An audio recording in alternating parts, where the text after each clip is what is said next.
안녕하세요. 좋은 토요일 저녁이에요. 어서 오세요. 어서 오세요. 모떼님, 어서 오세요.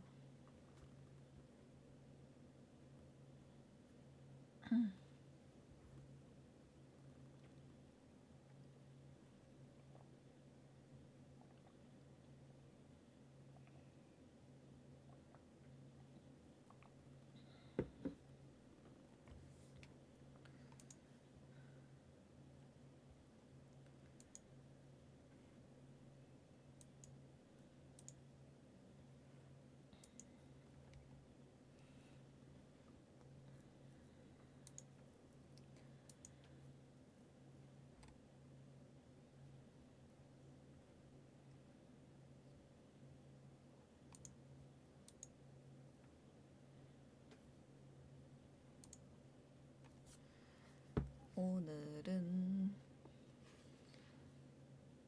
이제 페스트 읽기 시작한 거 다 읽어버리자 싶어서 일단 페스트 계속 읽을 것 같고요. 이제 거의 절반 다 읽었으니까 꾸준히 읽으면 금방 읽을 것 같아요. 그때까지 방송 보러 많이 와주시고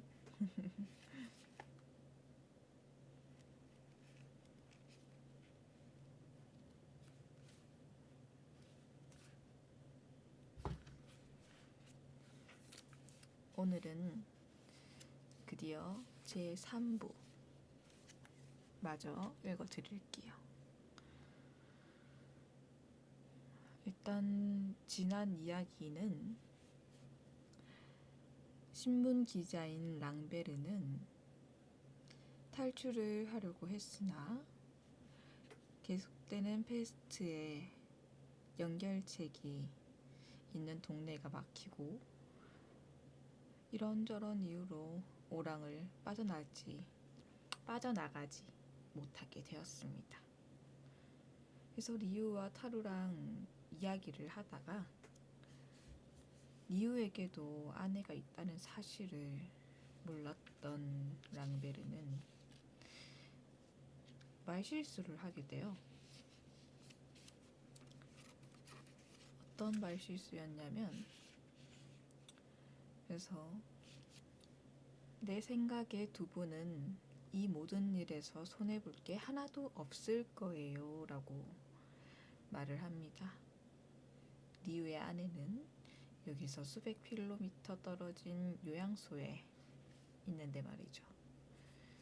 리우도 아내가 보고 싶을 텐데 이런 말을 했다는 건 리우에게 큰 상처가 됐을 수도 있죠. 그래서 다음날 아침 랑베르는 의사 리우에게 전화를 걸어서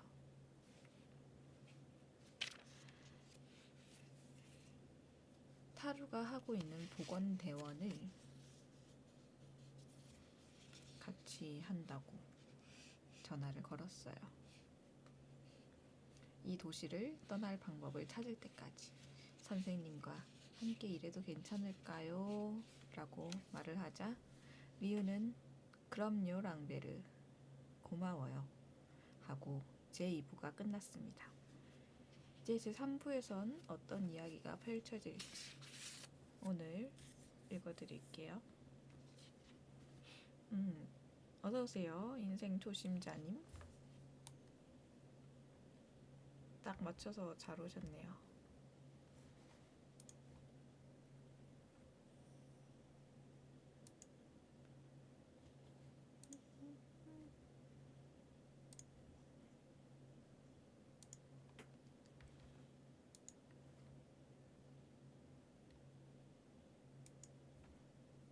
이제 책 읽을 겁니다.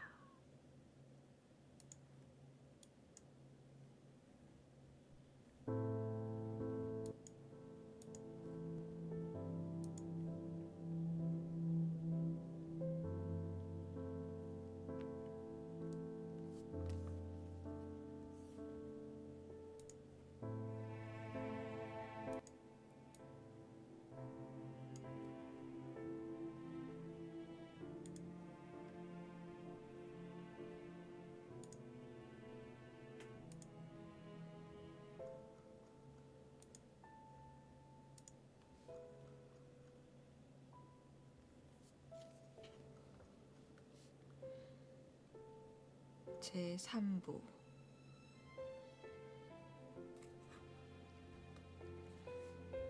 페스트의 포로들은 그런 식으로 일주일 내내 최선을 다해 투쟁했다.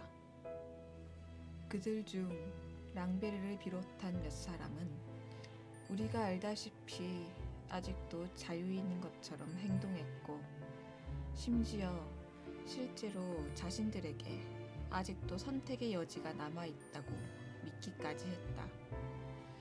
그러나 8월 중술이던 그 당시 페스트는 실질적으로 모든 것을 뒤덮어버렸다고 말할 수 있다. 그러자 개인의 운명은 더 이상 있을 수 없었고, 페스트라는 집단적인 사건과 모든 사람들이 공유하는 감정만 존재했다.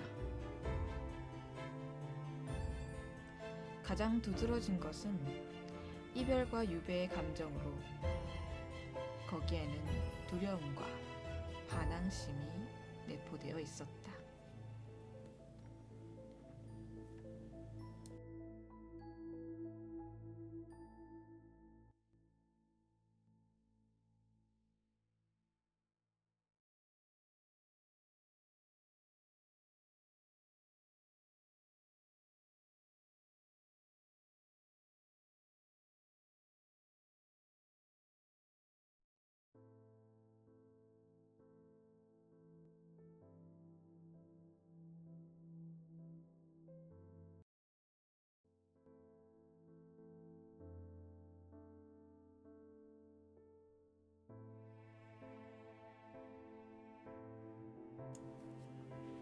그런 이유 때문에 서술자는 더위와 질병이 절정에 달했던 당시의 절박적인 상황, 그리고 대표적인 예로 죽지 않고 살아있던 우리 시민들의 폭력성, 사망자의 매장 방식, 헤어져 있던 연인들이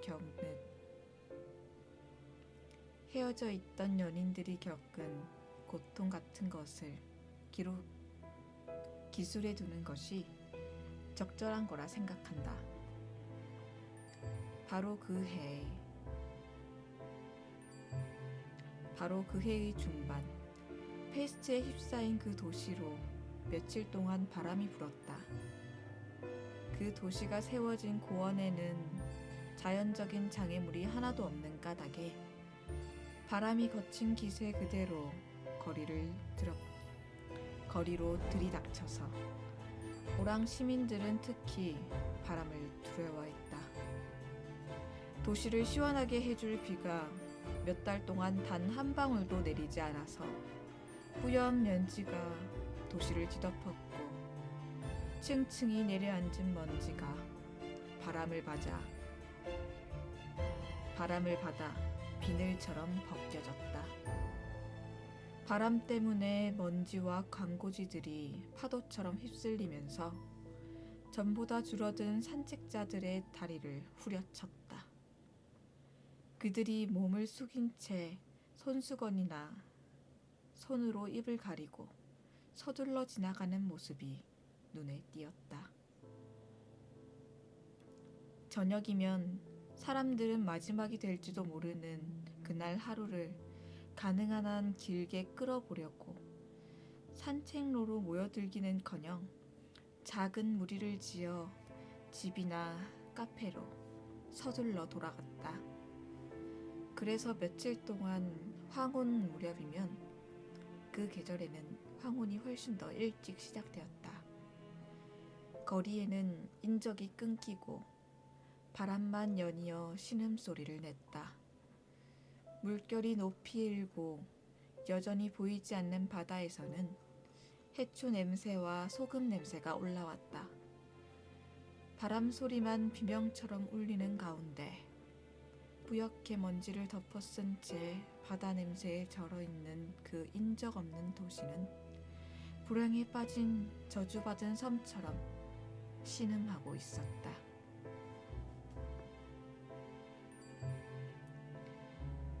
그때까지만 해도 페스트는 도심보다 인구 밀도가 높고 형편도 어려운 변두리 지역에서 희생자가 많이 발생했다. 그런데 갑자기 페스트가 바싹 다가와 상업지역에 자리를 잡은 듯 했다. 주민들은 전염병의 씨가 바람을 타고 날아왔다고 바람 탓을 했다. 호텔 지배인은 바람이 카드를 마구 뒷서는군 라고 말했다. 사정이 어찌 되었든 간에 중심가 사람들은 페스트의 우물하고도 편견 없는 호출에 반항하며 밤중에 창문 아래를 달려가는 구급차의 사이렌 소리를 매우 가까운 곳에서, 그것도 점점 더 자주 들으며 그들의 차례가 왔다는 것을 느끼고 있었다.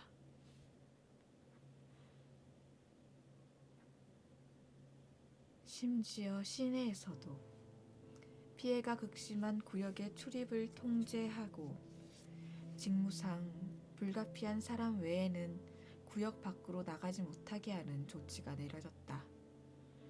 그때까지 그 지역에 살던 사람들로서는 그것이 자기들을 골탕 먹이려고 내린 가혹한 조치라고 생각하지 않을 수 없었다.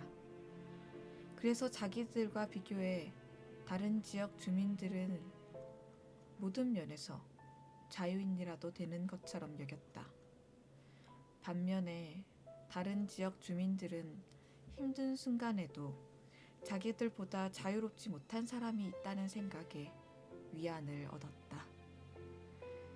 당시에 희망을 하나 품을 수 있다면 그것은 언제나 나보다 자유롭지 못한 사람들이 있다니까 라는 문장으로 요약될 수 있었다.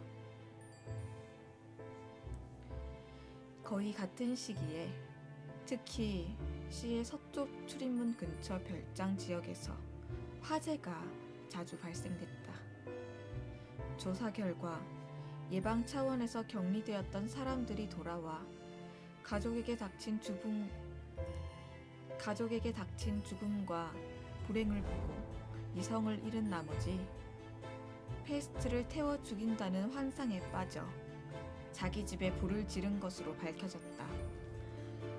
방화를 저지하기에는 너무 힘들었다. 방화 시도가 빈번했던 데다 거센 바람 탓에 지역 전체가 끊임없이 위험에 빠졌다. 당국에서 실시하는 주택 소독으로도 전염의 위험을 완벽하게 제거할 수 있다고 아무리 설명해도 소용이 없었다. 그 순진한 방화자들을 극형에 처한다는 법령을 공포하지 않을 수 없었다. 그런데 그 불쌍한 사람들의 방화 기도를 포기하게 된 것은 감옥에 간다는 생각 때문이 아니라 모든 시민들이 공통적으로 확신하던 바이지만 시의 감옥에서 확인된 극히 높은 사망률로 미루어 볼 때 징역형은 사형이나 마찬가지라는 생각 때문이었다는 것은 의심의 여지가 없다.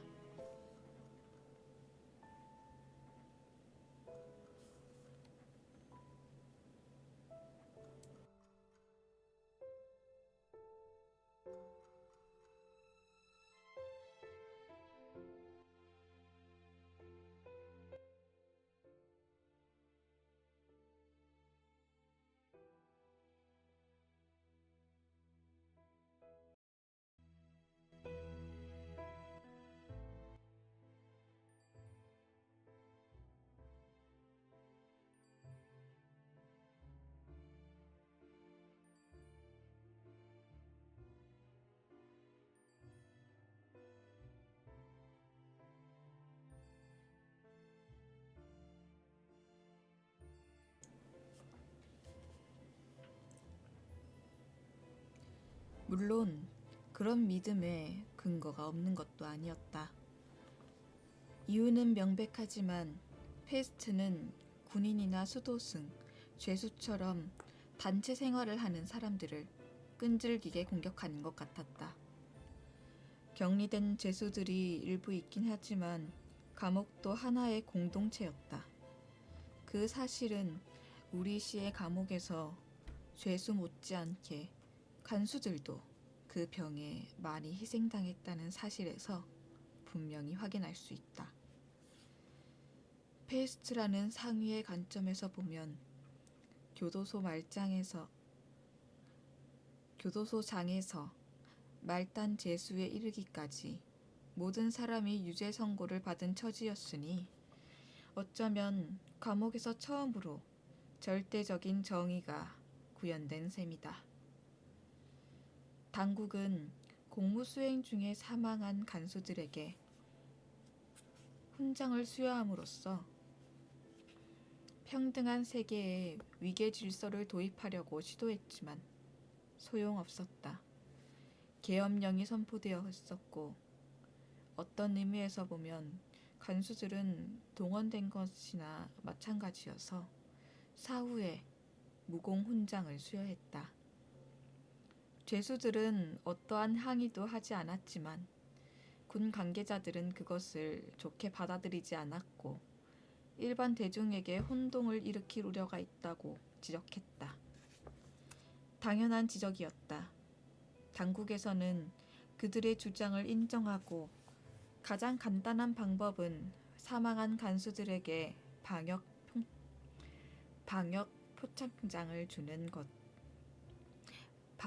표창장을 주는 거라고 생각했다. 그러나 벌써 받은 사람의 경우에는 이미 벌어진 일이었으므로 훈장을 회수하는 것은 생각할 수 없는 일이었는데도 군 관계자들은 계속해서 그들의 관점을 주장하고 있었다. 또 다른 측면에서 보면 전염병이 유행하는 시기에 그와 같은 방역 표창장은 누구나 하나씩 받기 마련이어서 무공 훈장을 수여함으로써 얻게 되는 사기 진작의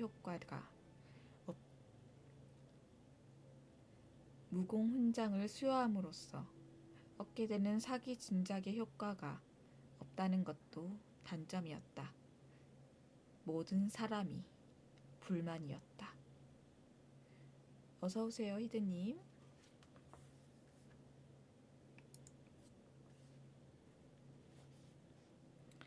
게다가 교도행정이라는 종교계처럼 대처할 수 없었고 또 종교계만큼은 아니지만 군 당국이 대처한 것처럼 할 수도 없었다. 도시에는 수도원이 단 2개 있었는데 수도사들은 신앙심이 독실한 가정에 임시로 분산되어 머물렀다.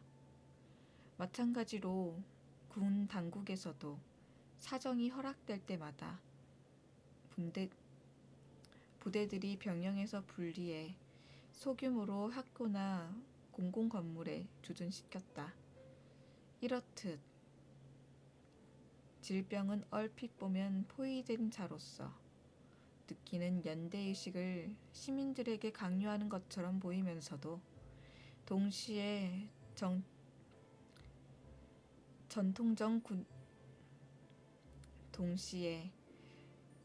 전통적 군집 관계를 파괴하고 사람들을 저마다 고독에 잠기게 했다. 이로 인해 혼란이 초래되었다. 바람까지 가중되면서 이런 상황까지 겹치다 보니 사람들의 정신에도 불이 옮겨붙은 것이 아닐까 하는 생각이 들 정도였다. 이번에는 밤사이에 무장한 소규모 집단이 몇 번씩이나 시의 출입문에 공격을 해왔다. 총격전이 벌어져 부상자가 생겼고 탈출에 성공하는 경우도 있었다. 경비 초소가 보강되자 탈출 시도는 곧 중지되었지만 탈출 시도만으로도 도시에 혁명 비슷한 분위기가 조성되어 폭력 사태가 몇 번 야기되었다. 화재 때문에 또는 보건상의 이유로 폐쇄된 집들이 약탈을 당했다. 사실 그런 행위들이 계획적으로 이루어졌다고 추정하기는 어려웠다. 대개의 경우 돌발 사태가 벌어지자 여태껏 점잖았던 사람들이 비난받을 행위를 하게 되고 그 행위를 다른 사람들이 바로 모방했던 것이다. 그리하여 슬픔 때문에 망연자실한 집주인이 넋을 놓고 있는 가운데 아직도 불타고 있는 집으로 미친 듯이 뛰어드는 사람들도 있었다. 집주인이 바로 그 현장에 있는데도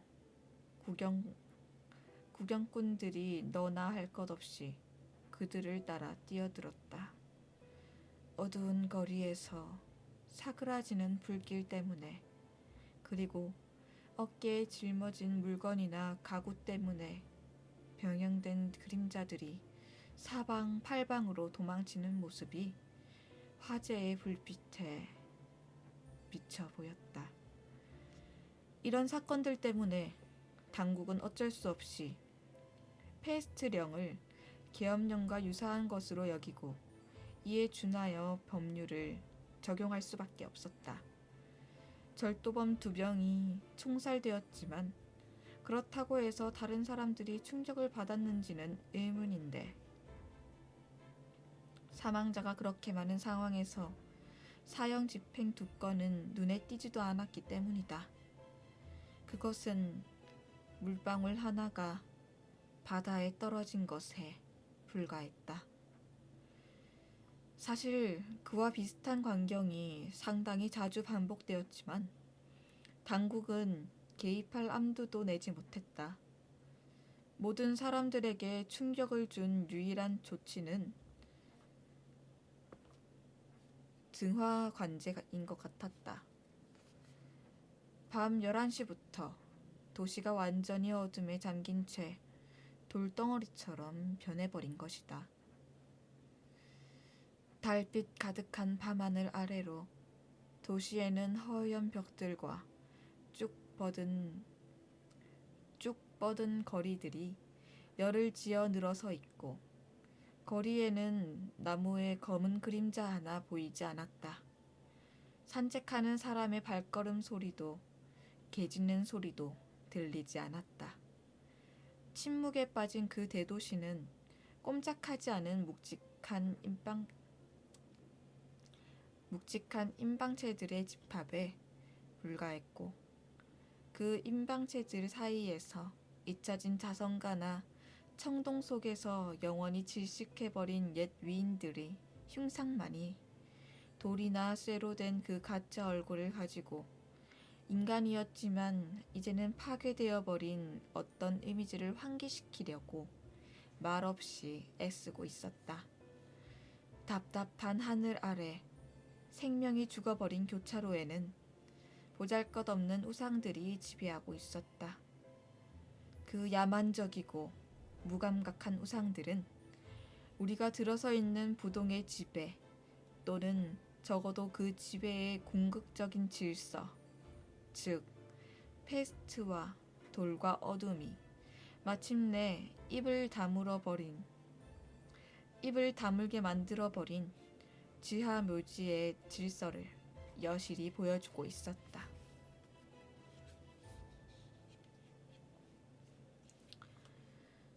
그러나 어둠은 모든 사람들의 가슴 속에도 있었고 매장에 관한 전설에 그렇듯이 매장에 관한 전설과도 같은 진실도 우리 시민들의 마음을 진정시키려고 만든 것은 아니었다. 매장 이야기를 하지 않고 지나갈 수 없어서 서술자로서는 죄송할 따름이다. 이 점에 대해 서술자를 비난하니라는 것은 잘 알고 있지만 서술자를 유일하게 정당화할 수 있는 점은 그 기간 내내 매장이 끊이지 않았고 모든 시민들과 마찬가지로 서술자도 어떤 의미에서는 매장 문제를 염려할 수밖에 없었다는 점이다. 어쨌든 서술자가 그런 어쨌든 서술자가 그런 의식에 취미가 있어서 매장 이야기를 하는 것은 아니다. 서술자는 오히려 산 사람들과 교제하는 것, 예를 들면 해수욕 같은 것을 더 좋아한다. 그러나 해수욕은 금지되어 있었고 산 사람들은 죽은 사람들에게 굴복당하지는 않을까 하루 종일 두려워했다. 그것은 명백한 사실이었다. 물론 보지 않으려고 애써 눈을 가리고 거부할 수도 있었지만 명백한 사실은 무서운 힘을 가지고 있어서 결국에는 모든 것에 승리를 거두고 만다. 예를 들어 사랑하는 사람들을 매장해야 하는 날, 무슨 수로 매장을 거부할 수 있겠는가?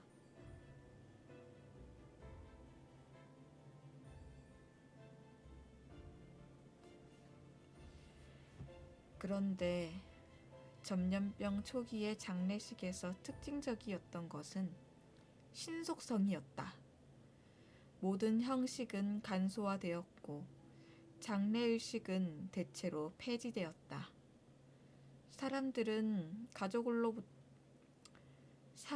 환자들은 가족들로부터 멀리 떨어진 곳에서 죽었고 밤을 새우는 의례도 금지되었으므로 저녁에는 죽은 사람은 혼자 밤을 보냈고 낮에 죽은 사람은 지체 없이 매장되는 일이 다반사였다. 물론 가족들에게 통지를 했지만 가족이 고인과 함께 산 경우 예방 차원에서 격리되어야 했기 때문에 대부분의 경우 장례식에 올 수 없었다. 가족이 고인과 살지 않는 경우에는 염이 끝나고 입간된 다음 묘지로 떠나는 지정된 시각에나 와볼 수 있었다.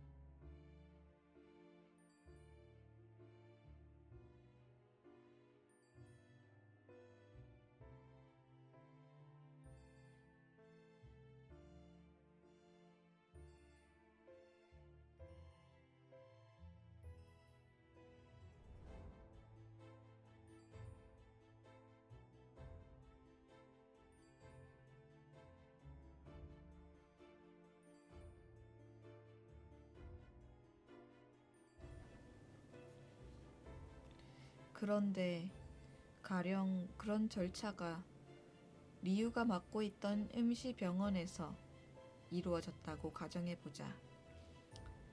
원래 학교였던 그 건물 본관 뒤에는 출구가 하나 있었다. 복도에 면한 커다란 창고에 관들이 놓여 있었다. 관 하나가 이미 뚜껑이 닫힌 채 복도에 놓여 있는 것이 가족들의 눈에 보인다. 곧이어 사람들은 가장 중요한 일, 즉 서류에 가족 대표의 서명을 받는다. 그 일이 끝나면 시신을 자동차에 싣는데 덮개가 있는 화물차일 때도 있고 개조한 대형 구급차일 때도 있었다. 가족들이 아직 운행이 허용되고 있는 택시를 타면 택시는 외곽 도로를 전속력으로 달려 묘지에 도착한다. 묘지 입구에서 현병이 장례 행렬을 세우고 공식 통과 서류를 고무 도장에 찍는다. 그 서류가 없으면 우리 시민들은 이른바 마지막 거처조차 얻을 수 없다. 현병이 옆으로 비키면서 차량들은 네모난 터 앞에 도착한다. 그 터에는 많은 구덩이들이 메워지기를 기다리고 있다. 신부가 시신을 맞이한다. 성당에서 장례식을 치르는 것이 금지되었기 때문이다. 기도를 올리는 동안 관을 꺼내 밧줄을 감아서 구덩이 밑바닥에 내려놓으면 신부가 성수채를 흔드는데 그 사이에 벌써 첫 번째 흙이 관 뚜껑 위에 흩뿌려졌다. 소독을 하기 때문에 구급차는 조금 먼저 떠나고 사프로 흙을 퍼서 던지는 소리가 점점 묻어지는 가운데 가족들은 기다리던 택시를 타러 몰려간다. 15분 후 그들은 집에 도착한다.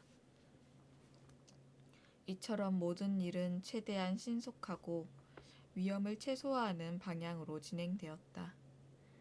이런 방식 때문에 적어도 초기에는 가족들이 느끼는 자연스러운 감정이 훼손된 것이 분명했다.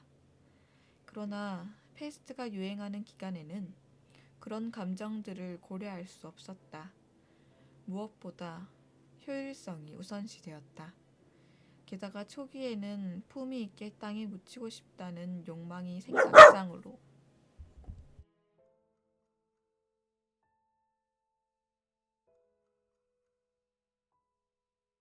죄송해요.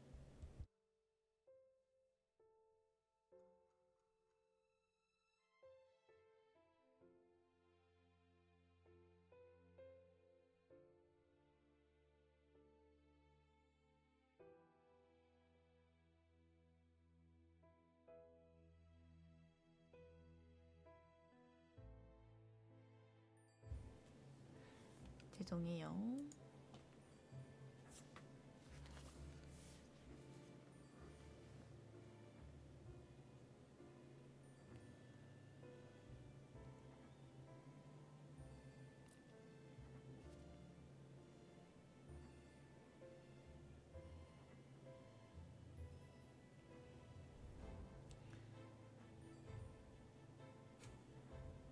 게다가 초기에는 품위 있게 땅에 묻히고 싶다는 욕망이 생각 이상으로 멀리 퍼져 있어서 시민들이 그런 처리 방식에 괴로워했지만 시간이 지나면서 식량 보급 문제가 어려워지자 주민들의 관심은 다행히 좀 더 즉각적인 문제로 기울었다.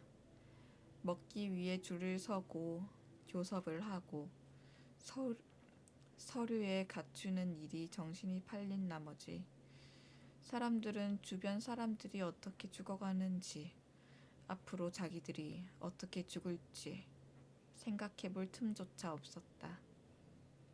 그 결과 고통스럽게 느껴져야 할 물질적인 어려움은 나중에는 오히려 고맙게 여겨졌다. 만약 질병이 앞에서 언급한 것처럼 그렇게 널리 퍼지지만 않았다면 일은 그런대로 잘 해결되었을지도 모른다. 왜냐하면 당시에 관이 더욱 귀해지고 수의를 만들어 천과 묘지도 부족해졌다. 뭔가 방법을 찾아야 했다. 가장 간단한 방법은 역시 효율성 때문이지만 장례를 합동으로 치르고 필요한 경우 병원과 묘지를 오가는 횟수를 늘리는 것이었다. 리우의 병원을 예로 들면 당시 관이 5개 있었다. 관이 다 차면 구급차에 싣고 묘지에 가서 관을 비웠고 무쇠빛 시신들은 들것에 실린 채 그런 용도로 개조한 헛간에서 매장될 차례를 기다렸다. 비워낸 관은 소독약을 뿌려 다시 병원으로 가져왔다. 이런 작업이 필요한 만큼 몇 번이고 반복되었다. 그렇게 그 조직은 매우 훌륭하게 역할을 수행했고 도지사는 만족해했다. 심지어 그는 리우에게 패스트를 기록한 옛 문헌에 따르면 시체 운반 수레를 검둥이들이 끌고 갔는데 요컨대 그 조직이 그런 수레들보다 낫다고 말했다. 예, 그랬습니다. 네, 그렇습니다. 리우가 말했다. 매장 방식은 같지만 우리는 그래도 카드를 작성하고 있습니다. 발전한 것은 의심의 여지가 없습니다. 행정적인 면에서 상공적인 일처리에도 불구하고 당시 절차에서 확인되는 유쾌하지 못한 면모 때문에 도청에서는 장례식에 친척들이 참여하지 말라고 종용했다. 친척들은 묘지 정문까지만 올 수 있었고 그것도 공식적으로 허용된 것은 아니었다. 최후의 의식과 관련해 사정이 조금 달라졌던 것이다.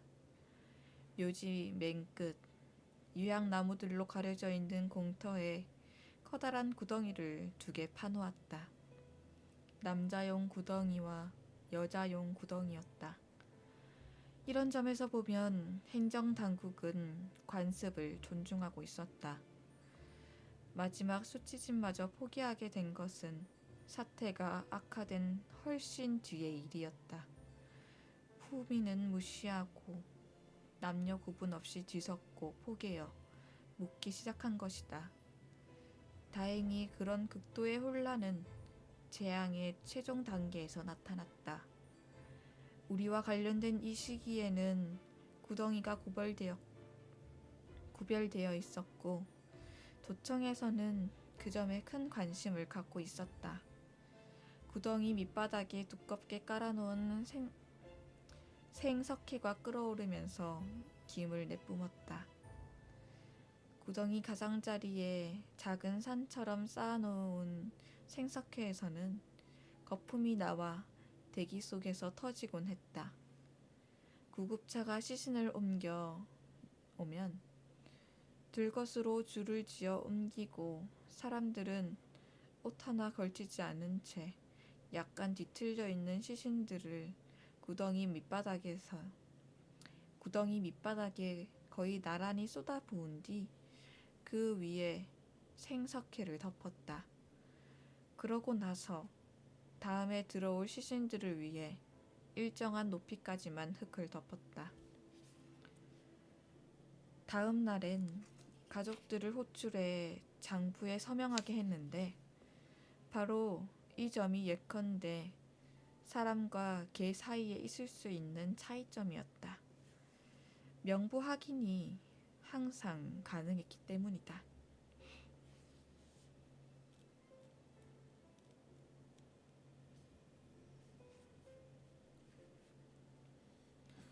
이러한 모든 작업을 위해서는 인력이 필요했고 그 인력은 언제나 모자라지는 않을까 항상 전전긍긍하는 상황이었다.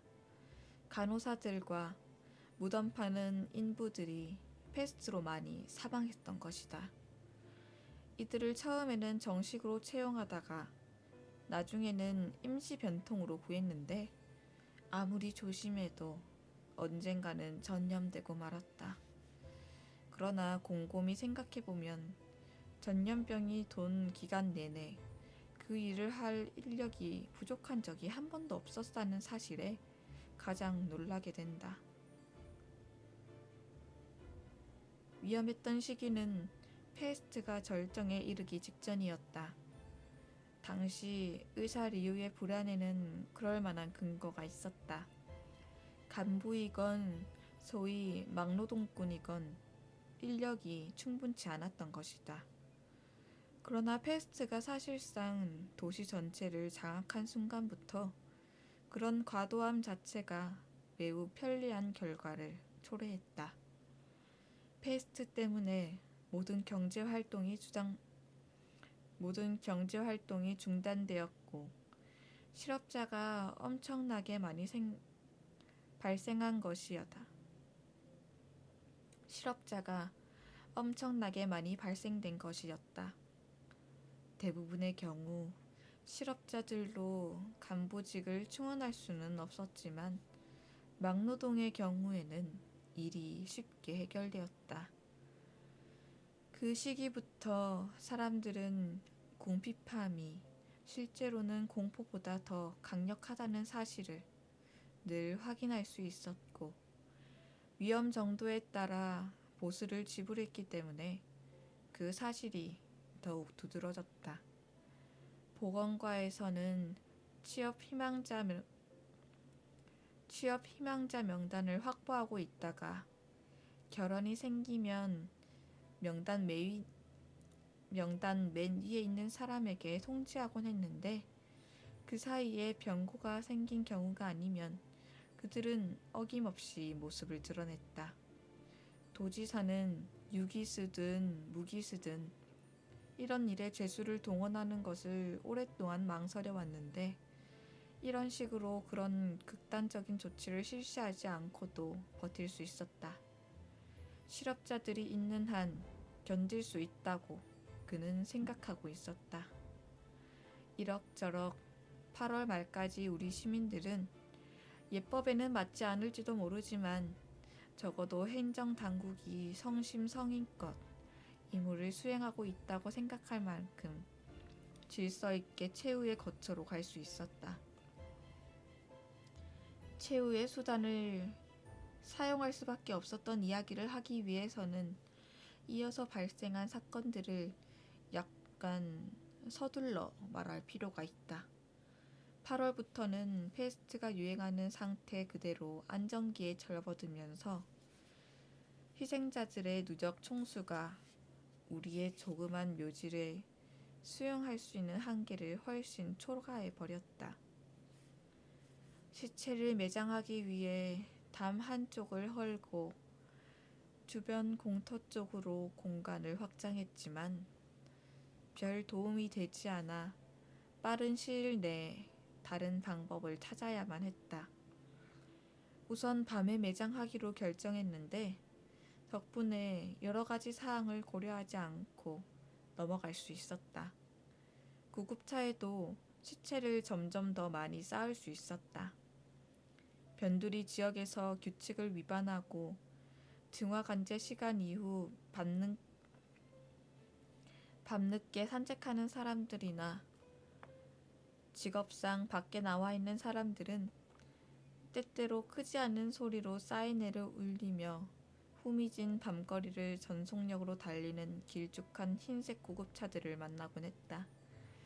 시신들은 서둘러 구덩이에 던져졌다.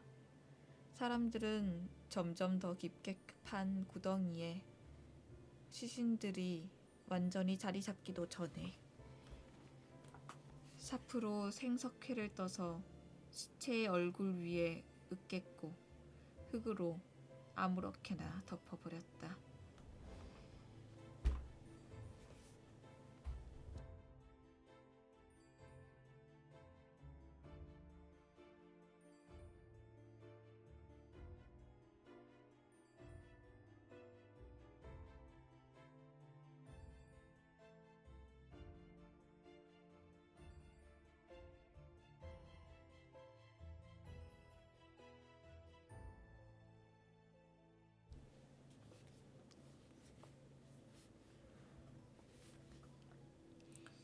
그런데도 얼마 지나지 않아 다른 곳에 더 넓은 터를 물색해야만 했다.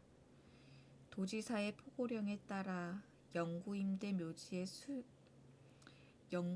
묘지의 소유권을 수용하고 그곳에서 발굴된 유골을 전부 화장터로 보냈다. 곧 패스트로 인한 사망자들까지 화장터로 보내야 했다. 그러자니 도시 출입문 밖 동쪽에 있는 옛 화장터를 이용해야 했다. 경비 초소도 더 먼 곳으로 이동시켰는데 시청 직원 한 명이 전에 바닷가 절벽을 따라 운행하다가 이제는 운행하지 않는 전차를 다시 이용하자고 건의해서 당국의 일은 훨씬 수월해졌다. 이를 위해 유람차와 전기기관차의 좌석을 드러내 내부를 개조하고 선로를 화장터까지 우회시켜 화장터가 노선의 기점이 되었다. 그러고 나니 늦여름 동안은 물론이고 가을비가 한창인데도 한밤중이면 승객을 태우지 않은 이상한 전차들의 행렬이 절벽을 따라 덜컹거리며 지나가는 광경이 사람들의 눈에 띄었다. 마침내 시민들도 그것이 무엇인지 알게 되었다. 절벽에 접근하지 못하도록 순찰을 돌아도 사람들은 떼를 지어서 파도 위로 불쑥 튀어나온 바위 위로 슬그머니 기어 올라가 전차가 지나갈 때 유람차 안으로 꽃을 던지곤 했다. 그러면 꽃과 시체를 실은 전차가 한층 더 심하게 흔들리는 소리가 들려왔다.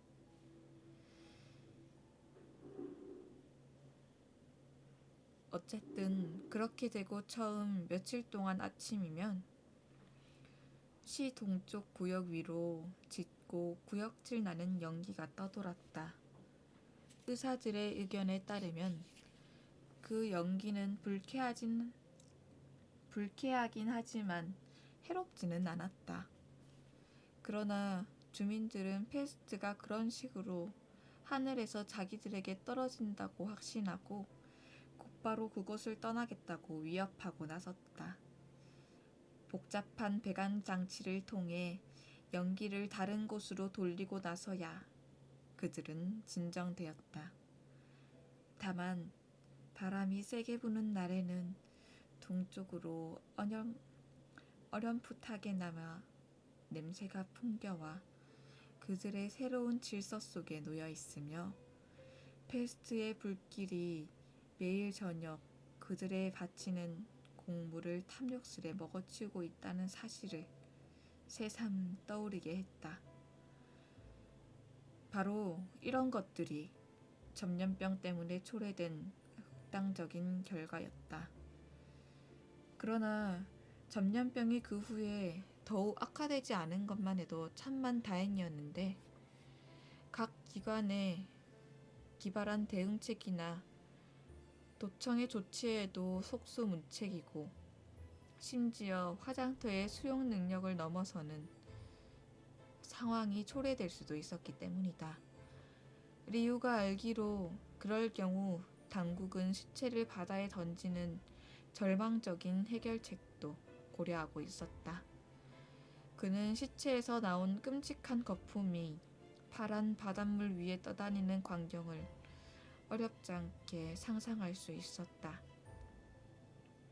또한 사망자가 계속 증가하면 아무리 우수한 조직도 견딜 수 없을 것이고 도청에서 아무리 애를 써도 시체가 첩첩이 쌓여 거리에서 썩을 것이며 공공장소에서 죽어가는 사람들이 당연히 증오심과 어리석은 희망이 뒤섞인 심정으로 산 사람들에게 매달리는 광경을 보게 되리라는 것 또한 그는 알고 있었다.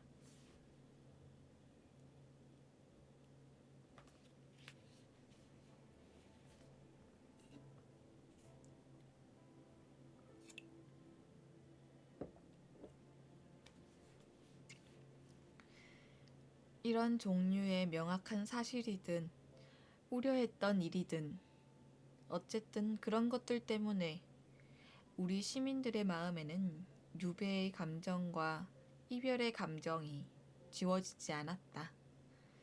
이 점과 관련해 서술자로서는 예를 들어 옛날 이야기에서처럼 용기를 돋보다주는 영웅이라던가 눈부신 행위와 같은 정말로 눈길을 끌만한 것이 이 연대기에는 하나도 없다는 사실이 얼마나 유감스러운지 모르겠다. 사실 재앙만큼 보잘것없는 것은 없고 큰 불행은 오래 지속되기 때문에 단조롭게 느껴진다. 그런 불행을 겪은 사람들은 페스트 치하에서 보낸 끔찍한 날들을 화려하고 잔혹한 커다란 불길처럼 기억하는 것이 아니라 발 아래 놓인 모든 것을 짓밟아버리는 끝없는 답보 상태로 기억하는 것이었다.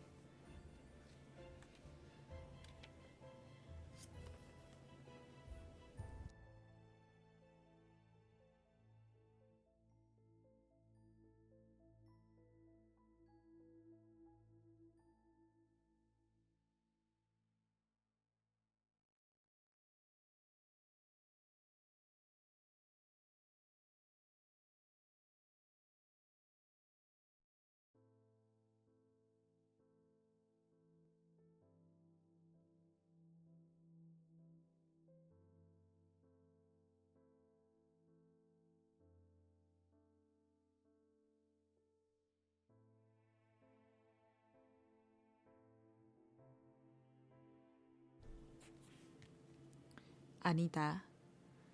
전염병이 유행했던 초기에 의사 리우를 사로잡았던 이미지, 사람들을 흥분시키는 그런 고양된 이미지는 페스트와 아무 관련이 없었다. 페스트는 무엇보다도 신중하고 완전 무결하며 순조롭게 기능하는 하나의 행정이었다. 말이 나온 김에 덧붙이자면 그렇기 때문에 서술자는 아무것도 배반하지 않기 위해, 특히 자기 자신을 배반하지 않기 위해 객관성을 고집했던 것이다.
기본적으로 어느 정도 일관된 관계를 제시할 필요가 있는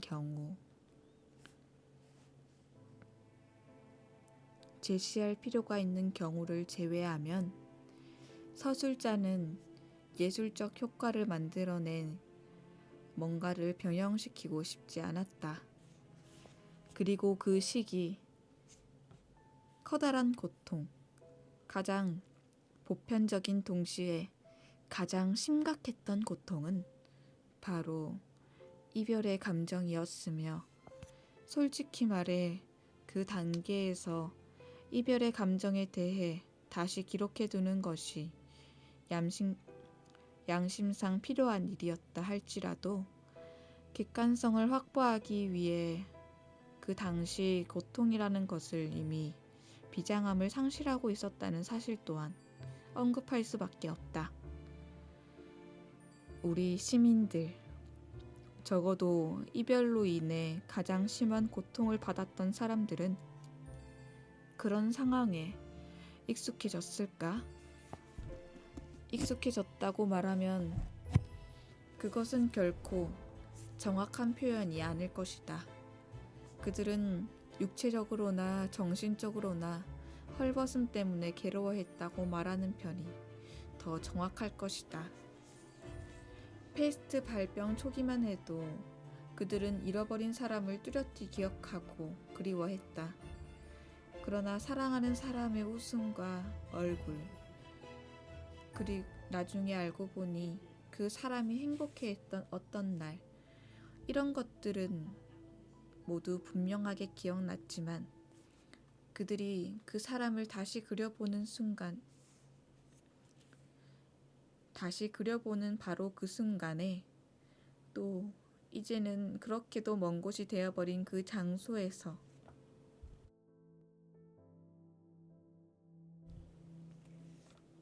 그 사람이 무엇을 하고 있는지 상상하기는 어려웠다. 결론적으로 그 시기에 그들의 기억력은 있었지만 상상력이 충분하지 않았다. 페스트가 둘째 단계로 접어들자 기억조차 희미해졌다. 얼굴을 잊어버린 것이 아니라 같은 이야기지만 얼굴에 살이 없어져 마음속에서 그 얼굴을 알아볼 수 없게 된 것이다. 그러므로 사랑과 관련해 초기 몇 주 동안에는 환영만 상대한다고 괴로워하는 경향이 있었다면 그 후에는 추억 속에 간직해온 희미한 색깔마저 잊어버림으로써 환영도 예전보다 살이 빠질 수 있다는 사실을 깨닫게 되었다. 기나긴 이별을 겪자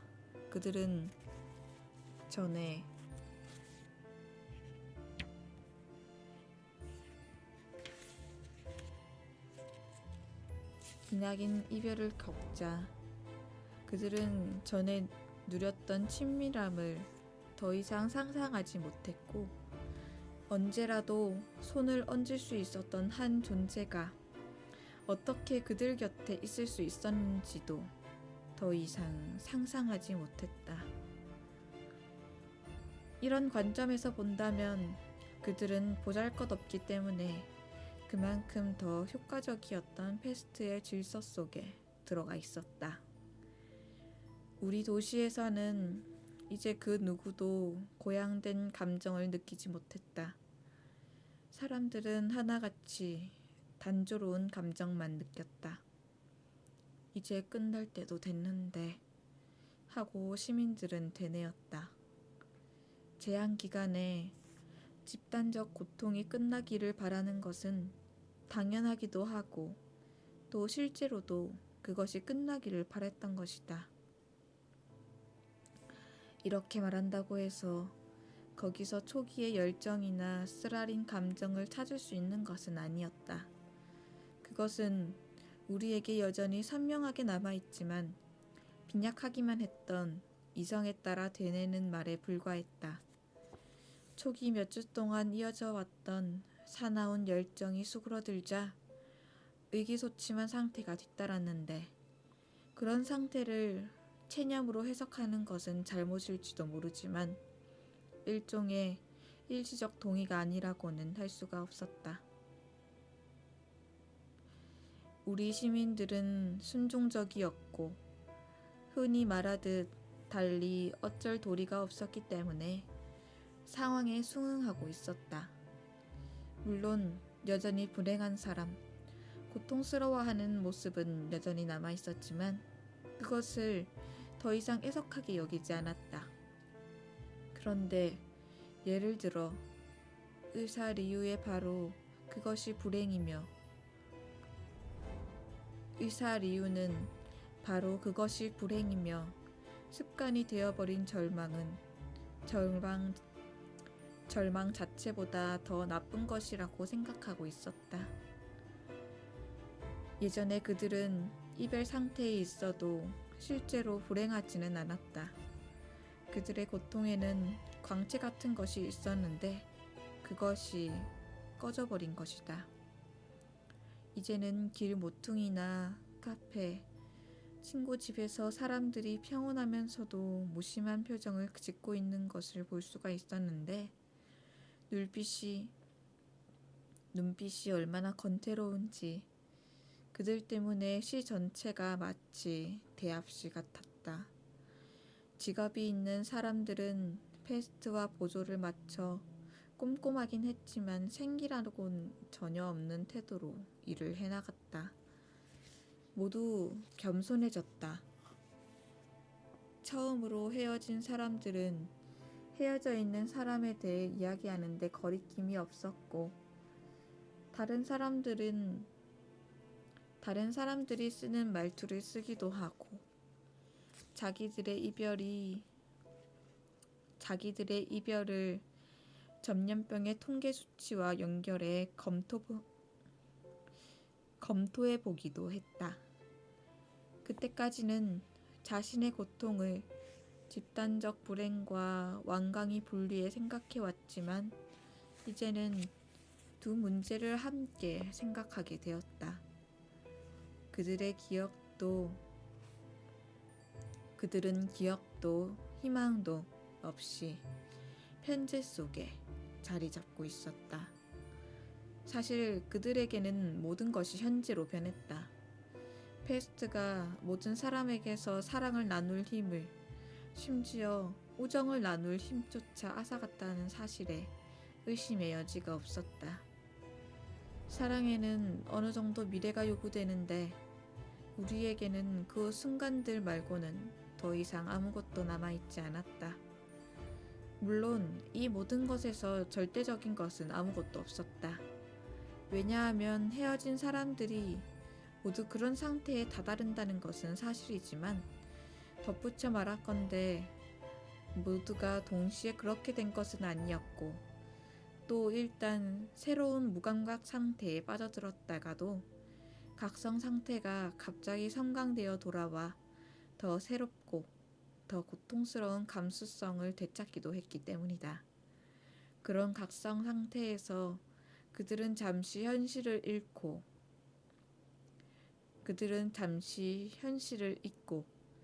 페스트가 사라지기라도 한 것처럼 미래의 계획을 세워보는 순간들이 필요했다. 그런 상태에서는 은총이라도 받듯이 질투할 대상이 없는데도 질투심이 물어뜯는 것 같은 고통을 느껴야 했다. 어떤 사람들은 주중에 어떤 날이나 일요일 그리고 토요일 오후에 갑자기 깨어나 마비 상태에서 벗어나곤 했다. 지금은 곁에 없는 사람들과 함께하던 시절에 그 시간들을 어떤 의식 같은 거에 온전히 바쳤기 때문이다. 또 하루가 저물어갈 무렵 그들은 우수에 사로잡혀 옛 기억이 되살아날 것 같은 느낌이 들기도 했지만, 그 느낌이 항상 충족되는 것은 아니었다. 저녁 시간은 신자들에게 양심을 점검하는 시간이었지만, 점검할 것이라고는 공허밖에 없는 죄수나 유배된 사람들에게 가혹한 시간이었다. 그 시간이 되면 그들은 잠시 유보 상태로 있다가 결국은 무기력 상태로 다시 돌아가 페스트 속에 틀어박혔다.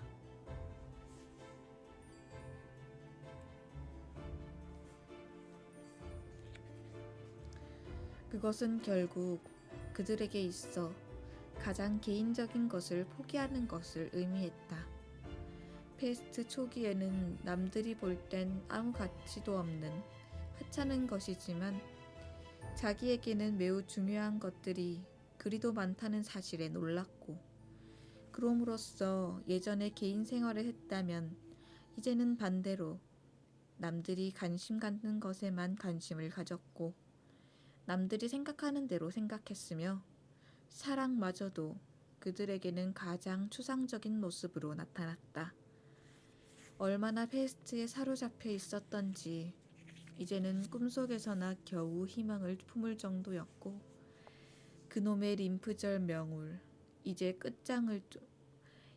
좀 끝장을 봤으면 하고 생각하고는 자기가 놀랄 정도였다. 그러나 사실 그들은 이미 잠들어 있었고, 그 기간 전체가 하나의 기나긴 잠에 불과했다. 도시는 눈뜬 채 잠을 자는 사람들로 가득 차 있었는데, 곁에서 보면 다 아문 것처럼 보이던 상처가 한밤중에 갑자기 다시 터져버리는 드문 순간에만 그들은 자기 운명에서 벗어날 수 있었다.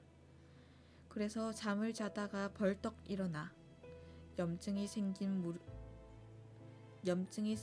입술을 무심코 다시 건드려 순식간에 고통을 다시 생생하게 느끼고, 고통을 느끼는 것과 동시에 잃어버린 사랑 때문에 얼굴을 찡그리게 되었던 것이다. 그랬다가 아침이 되면 그들은 다시 대양 속으로, 다시 말해 타성에 빠진 삶 속으로 돌아가고는 했다. 혹자는 생이별 당한 사람들이 어떤 모습이었냐고 물을지도 모른다. 그렇다면 그 답은 간단하다. 아무 모습도 아니었으니까. 아니면 그들이 모든 사람들과 같은 모습, 극히 일반적인 모습이었다고 말할 수 있다. 그들은 이 도시의 평온한 면모와 소란스럽고 유치한 면모를 동시에 지니고 있었다. 겉모습은 냉정해졌지만 비판적 감각은 상실했던 것이다. 예를 들어 그들 중 가장 현명한 사람들까지도 다른 사람들과 마찬가지로 신문을 읽거나 라디오 방송을 들으며 페스트가 빨리 끝날 거라고 믿을 만한 근거를 찾는 척하거나, 어떤 신문 기자가 지겨워서 하품을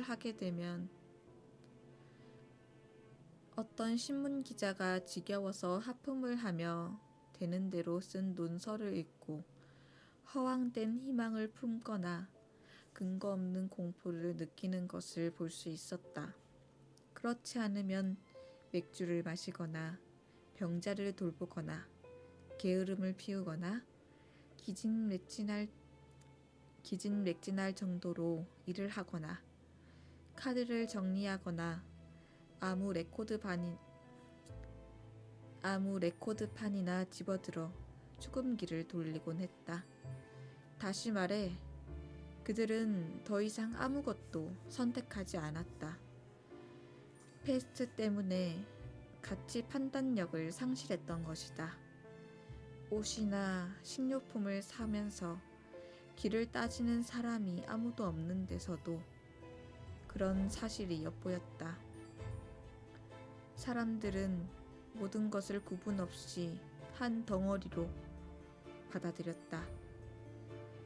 마지막으로 이별한 사람들에겐 특권 같은 것이 있어서 그것이 초기에 호기심을 불러일으키고 그들을 지켜주었는데, 이제는 더 이상 그런 특권이 없었다. 그들은 사랑의 에고이즘과 더불어 거기서 끌어냈던 의점을 상실하고 말았던 것이다. 적어도 이제 상황은 명백했다. 모든 사람이 다 재앙에 관련되어 있었다. 우리 모두가 시의 출입문에서 울리는 초인종과 우리의 삶이나 죽음의 박자를 맞춰 찍어대는 고무도장 소리 한가운데서 화제와 기록카드, 공포와 수속 절차 한가운데에서 화장터의 무시무시한 연기와 구급차의 한가로운 사이렌 소리 속에서 치욕적인 죽음을 기다리며 사망자 명부에 기록되기를 기다리고 있었다. 우리 모두가 자신도 모르는 사이에 놀랄만한 재회와 평화의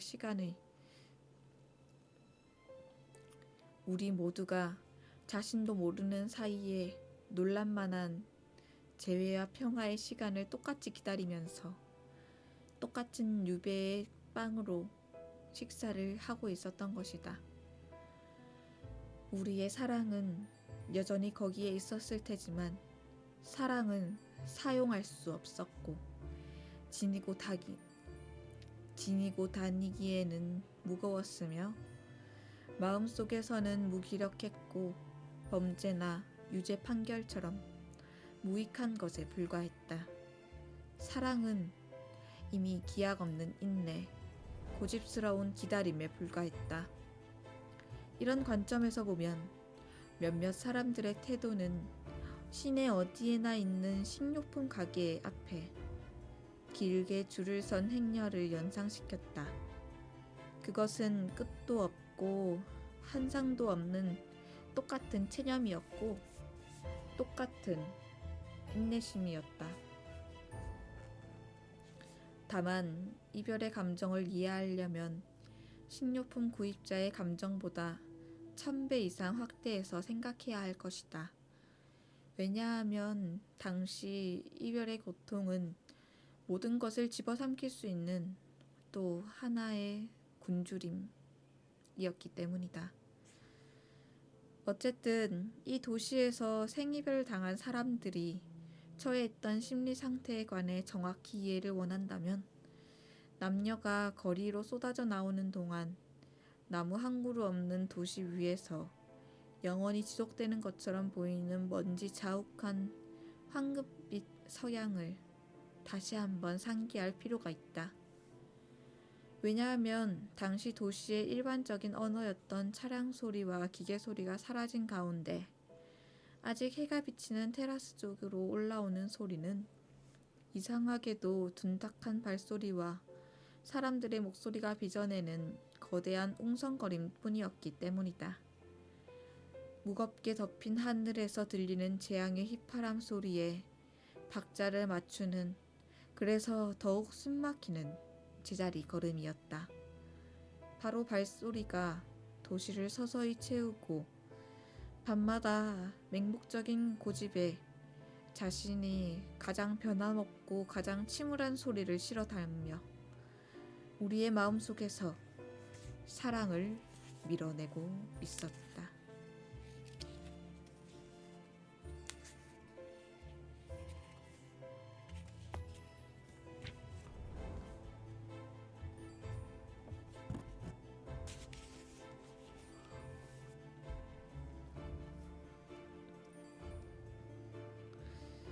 오늘의 책 읽기는 여기까지입니다.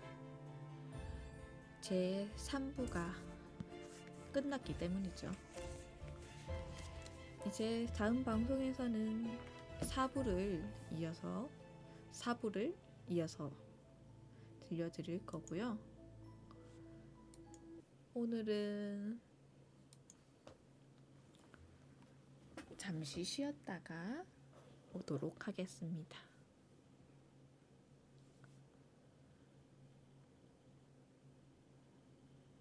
책 읽기 들어주신 여러분 정말 감사하고요.